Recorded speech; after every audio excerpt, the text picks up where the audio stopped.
everybody. Now that you are writing a little bit more at home, I just thought, Ms. Gutowski and I thought that you might need some reminders of some of our writing rules. Just because we haven't been in school in a while and we don't want you to forget them. So the first thing I'm going to show you is, and these are all on our Google site under the classwork section and the resources for writing. So the first one is a writer's checklist. This should be familiar. We used it in reading groups. So the first one says that you can start with a capital letter. Remember, that first word in our sentence should always start with a capital. Should never be a lowercase letter. So always make sure that that first letter is a capital letter. The next one says, I can use finger spaces. So remember, when we write a word like I, we need a little space between the next word, like, and then another finger space before the next word, the, and a finger space before the next word, cat. Because we don't want it all smushed together. We would have no clue what that says. I'm going to show you what that would look like. This says, I love pizza. But it's all smushed together. That's a whole bunch of words all smushed together. And that's not a sentence because it does not have finger spaces. So if I'm going to move this up, that's what it should look like. Now I have my word I, and then I have a finger space. Then I have my next word, love. Then I have a finger space. And then I have my next word, pizza.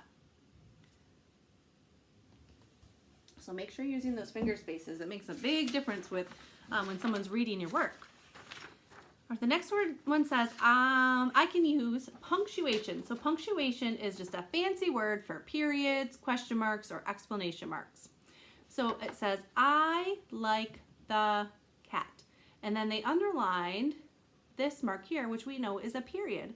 All of your sentence should have some kind of punctuation there. If it's a question, it'll have a question mark. If you're super excited, like, oh, I like the cat, then it would be an exclamation mark. Kind of like my I love pizza. So make sure you have some kind of punctuation at the end. The next one says, I can use lowercase letters. The only things that should be capital are the first letter. And then, like if you're using a name, it's going to be capital. If it's the name of a place, it'll be capital. There's only a certain type of word that'll be capital. So this one says, I like the cat. And after we use the capital in the beginning, all of those other letters are lowercase.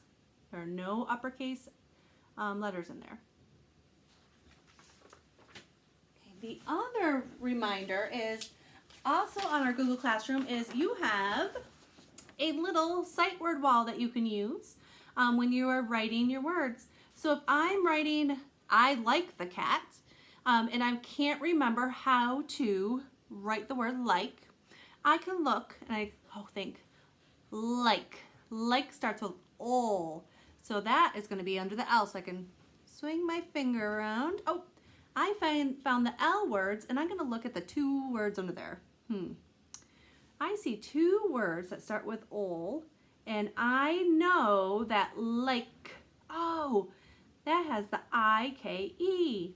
This one is like, so I can use that and write it in my writing. If I forgot how to spell the, and I remember that it starts with a T, I can go to the T section. Oh, and there's a few words here. And I'm gonna look and, oh, I see it right here. So then I know that I can spell the, T-H-E. So that's another thing that you should be using.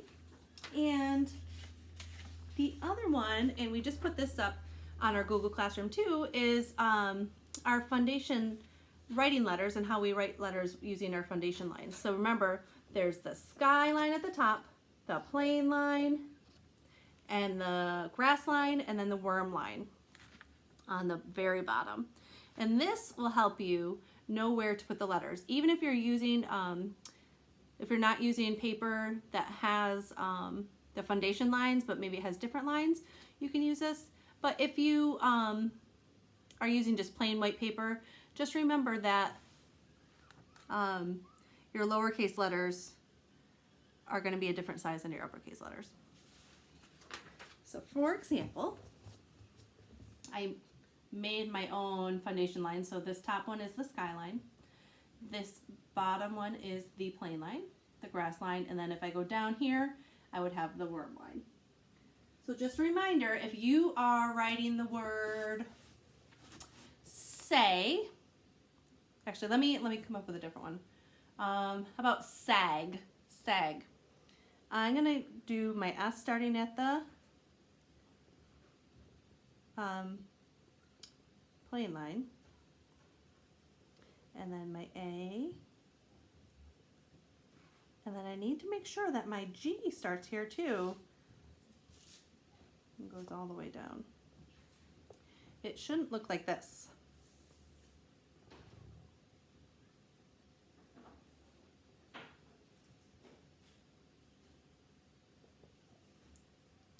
Because if I look at my foundations paper, I can see where those letters sit on the lines.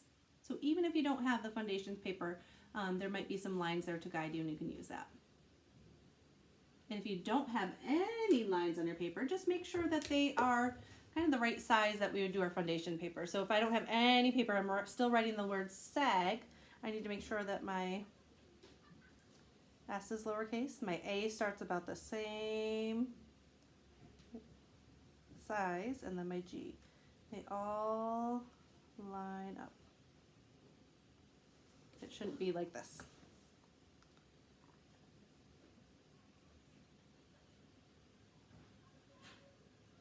Nope, they all have to start about the same. All right, guys, hopefully this was just a quick reminder. I know it's not the same when we aren't practicing these at school, but so just make sure that you are using your capitals at the beginning, that you have spaces in between your word, you have some punctuation, that your letters are looking like we would write them during foundations, and that you're using your word wall to spell those sight words that you know, because you might know what they look like, but you might not remember how to spell them. So this will help you. All right, guys. And if you are writing some things and you want to send Ms. Gutowski and I a picture of it, or if you want to type something to us, we would love to look at your writing too. All right, because we miss you guys and we miss seeing your writing. Have a good day.